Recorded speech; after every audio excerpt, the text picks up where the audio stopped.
요한복음 1장 4절부터 13절 말씀까지 오늘 함께 볼 말씀입니다. 요한복음 1장 4절부터 제가 읽겠습니다. 그 안에 생명이 있었으니 이 생명은 사람들의 빛이라. 빛이 어둠의 빛이 돼 어둠이 깨닫지 못하더라. 하나님께로부터 보내심을 받은 사람이 있으니 그의 이름은 요한이라. 그가 증언하러 왔으니 곧 빛에 대하여 증언하고 모든 사람이 자기로 말미암아 믿게 하려 함이라. 그는 이 빛이 아니요 이 빛에 대하여 증언하러 온 자라. 참빛 곧 세상에 와서 각 사람에게 비추는 빛이 있었나니 그가 세상에 계셨으며 세상은 그로 말미암아 지은 바 되었으되 세상이 그를 알지 못하였고 자기 땅에 오매 자기 백성이 영접하지 아니하였으나 영접하는 자 곧 그 이름을 믿는 자들에게는 하나님의 자녀가 되는 권세를 주셨으니 이는 혈통으로나 육정으로나 사람의 뜻으로 나지 아니하고 오직 하나님께로부터 난 자들이니라. 아멘. 오늘 말씀의 제목은 생명의 빛이신 예수 그리스도입니다. 생명의 빛이신 예수 그리스도라는 제목으로 오늘 4절부터 13절까지 말씀을 통해 우리 예수님에 대해서 함께 묵상하는 시간 갖도록 하겠습니다. 네, 저희는 어제 지난 시간 이 본문 1절에서 3절의 말씀을 통해서 무엇보다 말씀이신 예수 그리스도께서 이 세상에 내려오셨다는 것을 나누었습니다. 말씀으로 오신 예수님은 태초부터 하나님과 함께 계셨고 하나님이 누구이시고 또 그의 뜻이 무엇인지 그 진리를 알리시는 하나님의 계시 그 자체이셨습니다. 또한 말씀이신 예수님으로 말미암아 모든 세상이 창조되었듯이 자신의 모든 뜻을 행하시는 능력을 가지고 계신 예수님이셨습니다. 따라서 말씀이신 예수님께서 이 세상에 오신 것은 세상이 하나님을 알게 하시기 위함이셨고 또 그들을 구원하셔서 그들과 함께 거하시기 위함이었습니다. 오늘 본문 4절은 하나님께서 또한 생명의 빛으로 이 세상에 오셨다고 말합니다. 4절 말씀에 그 안에 생명이 있었으니 이 생명은 사람들의 빛이라. 그 안에 말씀 안에 생명이 있었고 그 생명이 사람들의 빛이었다 하는 것입니다. 우리는 이 본문 말씀을 바로 이해하기 위해서 예수님이 왜 생명의 빛으로 이 세상에 오셨는지를 바로 이해하기 위해서는 이 세상이 어떠한지를 먼저 알아야 합니다. 성도 여러분, 참 암울한 이야기지만 이 세상에 영원한 것이고 또 빛나는 것, 그렇다고 할 만한 것이 이 세상에 있습니까? 과연 이 세상 속에서 전혀 틀린 것이 하나도 없고 흠이 하나도 없어서 영원하고 온전하고 빛나고 그래서 우리가 참 사모할 만한 것이 이 세상 어딘가에 혹은 무엇인가로 있습니까? 전혀 없습니다. 모든 것이 무익하여서 썩어 없어질 뿐입니다.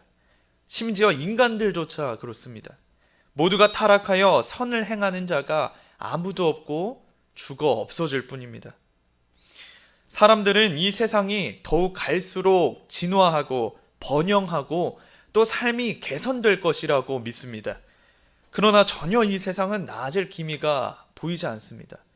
새로운 질병이 속출하는가 하면 인간의 도덕성 또한 날로 타락할 뿐입니다.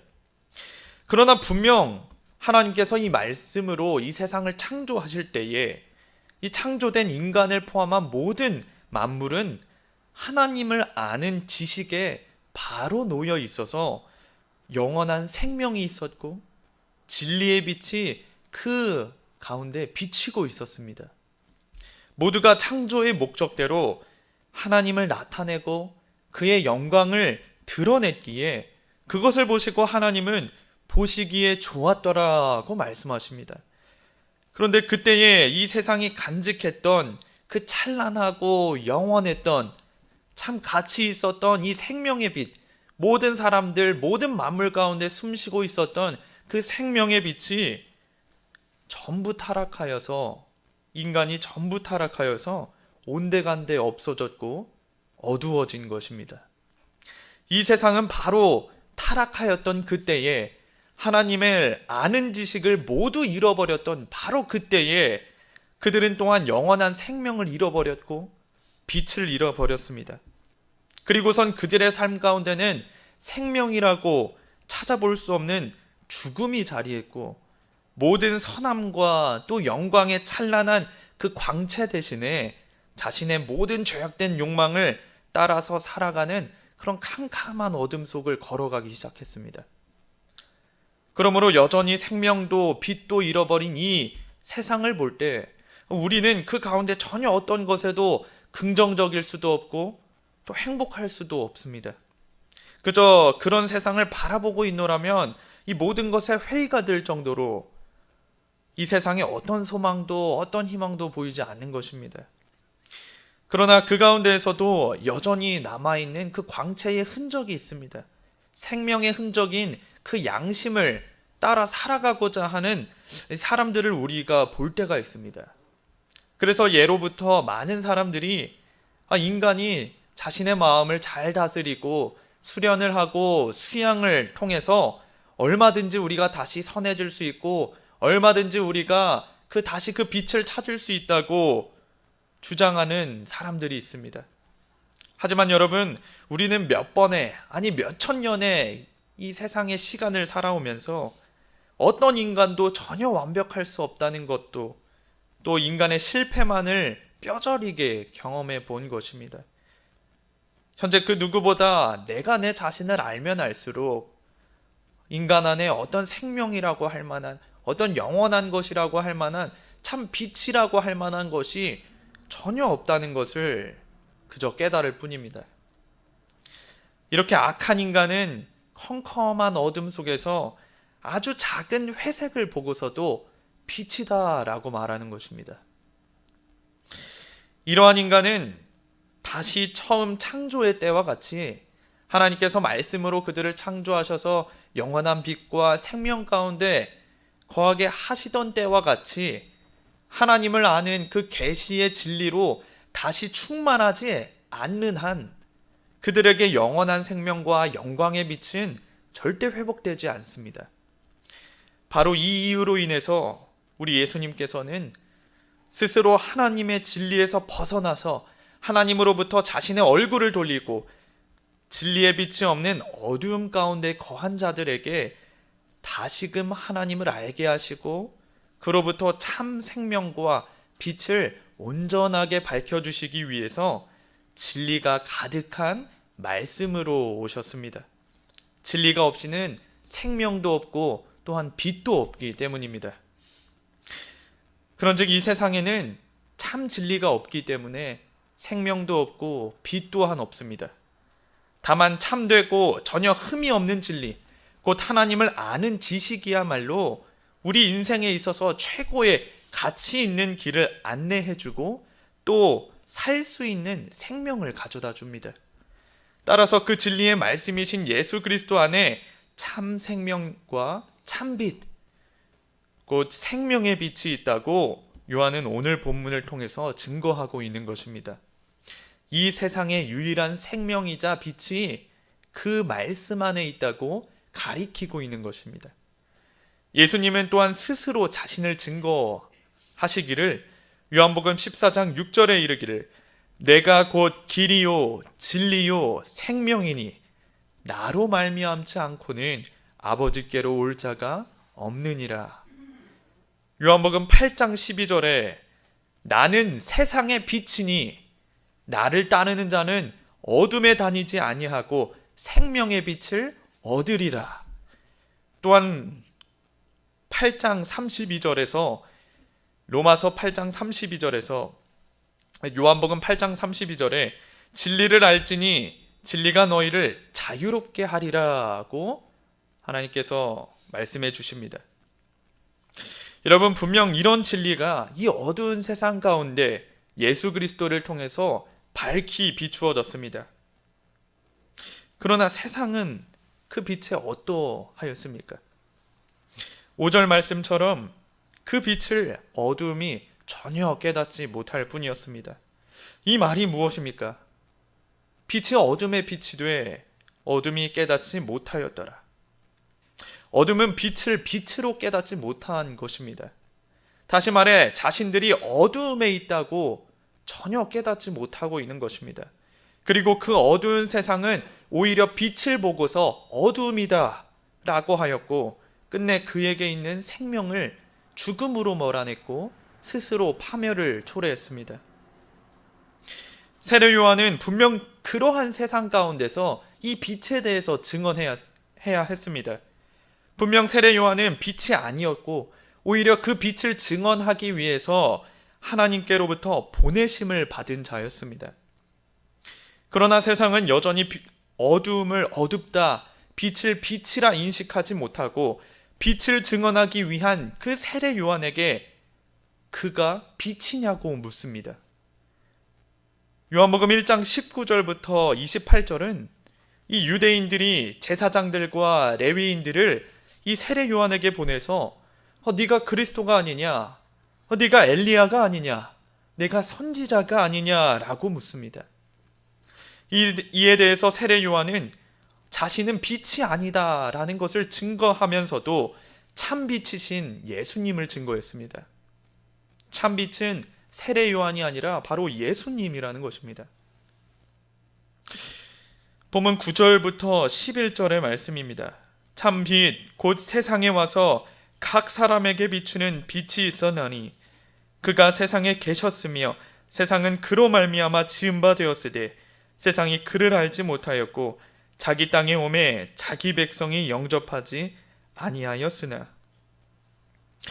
세례 요한의 증거와 참 진리이신 예수님의 증거에도 불구하고 친히 이 세상에 내려오셔서 빛을 비추어 주시는 그 참빛을 이 세상은 깨닫지 못하였습니다.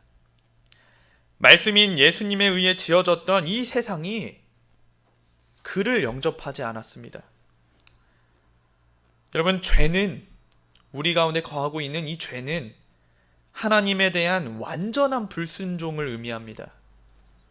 그저 그들이, 우리가, 이 세상이 예수님을 잘 보지 못한 것이 아니고 또 진리를 찾으려 예수님을 바라보았으나 깨닫지 못한 것이 아니라 우리 스스로가 진리로부터 고개를 돌려서 빛을 외면한 것입니다.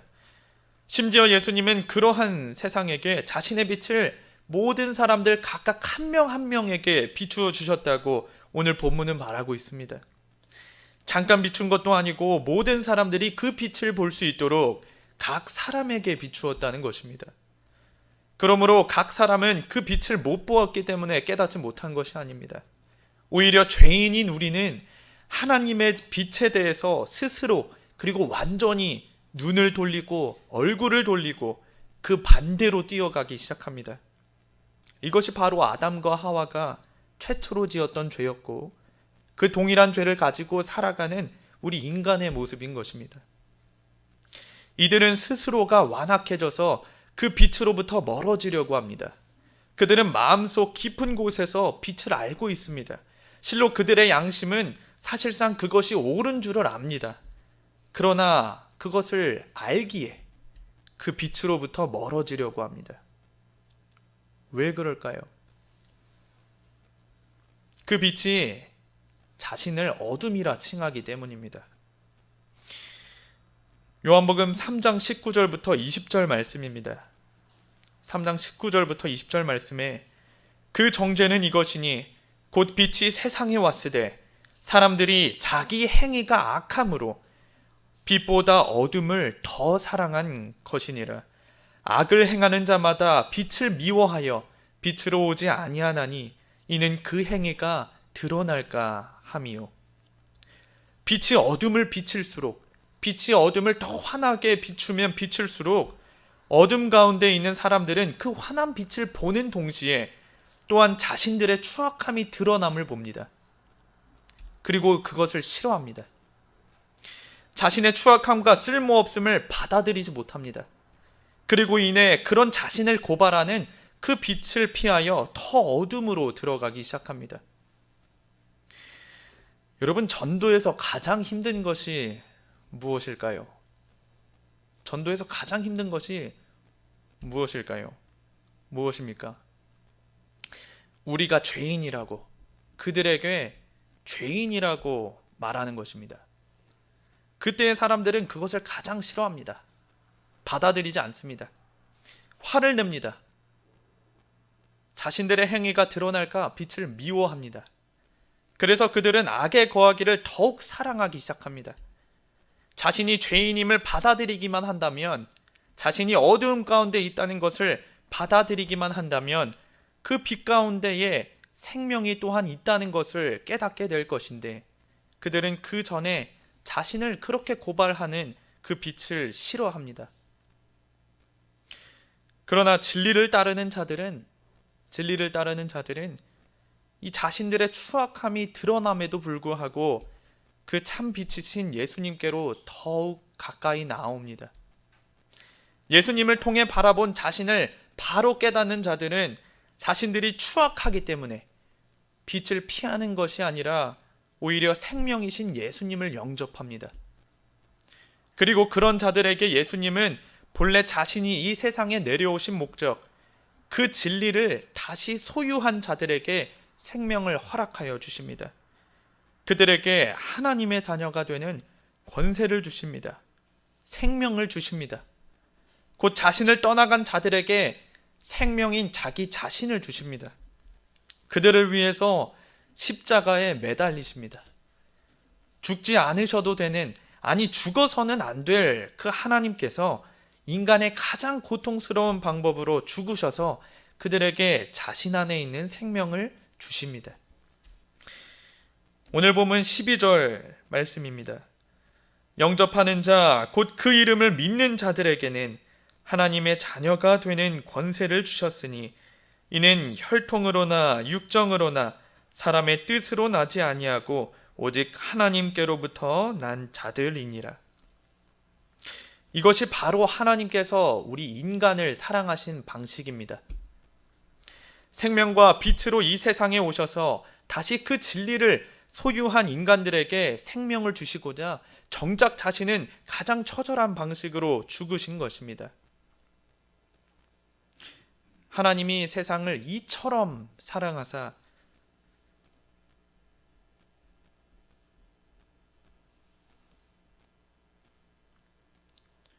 독생자를 주셨으니 이는 그를 믿는 자마다 멸망하지 않고 영생을 얻게 하려 하심이라.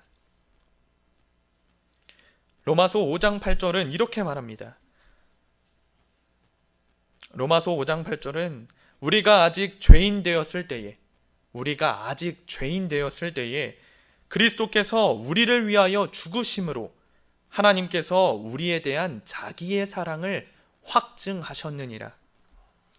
생명에 미치신 예수님께서 아직 죄인이 되었던, 아직 우리가 그에게서 얼굴을 돌리고 있었을 때에, 아직 우리가 그를 악하다 소리칠 때에 그는 우리에게 생명인 자기 자신을 주시려 이 세상에 내려오셨고 또한 죽으셨습니다. 이것이 하나님께서 자신의 사랑을 확증하신 것이 아니고 무엇이겠습니까? 바로 그 생명은 이 세상에서 나지 않았습니다. 혈통으로나 육정으로나 사람의 뜻으로 나지 않았습니다. 오직 하늘에서 내려온 생명, 하나님께로부터 왔고 그 예수님을 영접한 자들은 하늘로부터 다시 난 자들이 된 것입니다. 그러므로 우리는 여전히 이 악한 세상, 여전히 말씀의 그 찬란한 빛을 비추고 있는 이때에도 빛으로부터 얼굴을 돌려서 어두움 가운데 거하기를 좋아하는 이 세상에서 다름 아닌 예수 그리스도에 대해서 아는 유일한 자들입니다. 우리 마음에 예수님을 영접한 자들입니다. 그렇기에 스스로의 추악함을 아는 자들이고 영원하고 값진 것을 추구하여 영생을 얻은 자들입니다. 하나님으로부터 온 생명을 얻은 자들, 하나님의 자녀들입니다. 그렇기에 오늘도 우리는 주께서 세상을 사랑하신 것 같이 그 사랑을 우리가 지금 받고 있습니다. 자신의 아들 생명을 주신 하나님께서 무엇이 아까워서 우리에게 제일 좋은 것을 아끼시겠습니까? 그리고 영원한 생명을 가진 우리가 무엇이 아쉬워서 이 세상의 것들에 집착하겠습니까? 생명의 빛으로 오신 예수님, 그는 우리의 필요를 아시고 또 자신을 주시기까지 우리를 사랑하십니다. 여러분, 나에게 생명이 있습니까? 때로 생명이 없어서 이 세상의 것들로 그것을 채워보려고 하지 않으십니까? 예수님에 대한 진리를 알아감을 통해서 날마다 내게 생명이 있다는 것을 확신하시길 바랍니다. 이 세상에 가장 값지고 영원한 것이 있다는 것, 그것이 예수님이라는 것을 기억하시길 바랍니다. 이를 통해서 오늘 하루도 이 진리 가운데 살아가지 못하고 어두움에 거하는 생명이 없는 사람들을 불쌍히 여기시기 바랍니다. 그들은 생명이 없기 때문에 어떤 방식으로든 자신이 살아남으려고 어떤 악이든 서슴지 않을 것입니다. 그러나 오늘 하루도 생명의 빛을 가진 존재로서 그 빛을 그들에게 계속 비추는 생활을 하는 우리가 되길 하나님께 기도하며 또 하루를 살아내는 우리 모든 하나님의 자녀가 되길 기도하겠습니다. 다 같이 기도하겠습니다. 참으로 생명의 빛으로 오신 우리 주 예수 그리스도를 통하여 하나님을 알게 하시고 그를 믿어 참 생명과 빛으로 나오게 하신 하나님, 아직 이 세상이 컴컴하나 또 생명이 없어 추악하나 오직 진리로 이 생명을 가져다 주시고 또 빛으로 이 세상을 환하게 밝히시는 우리 주 예수님, 우리에게 생명과 빛을 허락하여 주심을 참으로 감사를 드립니다. 아직 컴컴한 세상 가운데 이 세상을 어두움 가운데 살아가는 모든 자들을 우리로 불쌍히 여길 수 있도록 인도하시고 그 자들에게 또한 빛이신 또 생명의 빛이신 예수 그리스도를 바로 전파하여 그들에게 또한 생명과 빛이 거할 수 있도록 주여 우리를 사용하여 하나님의 말씀을 전할 수 있도록 하옵소서. 오늘 하루도 이 세상을 살아가면서 하나님의 자녀로 생명 있는 자로 살아갈 수 있도록 우리에게 능력을 허락하여 주실 줄 믿사옵고 우리 구주 예수 그리스도 이름으로 기도드리옵나이다. 아멘.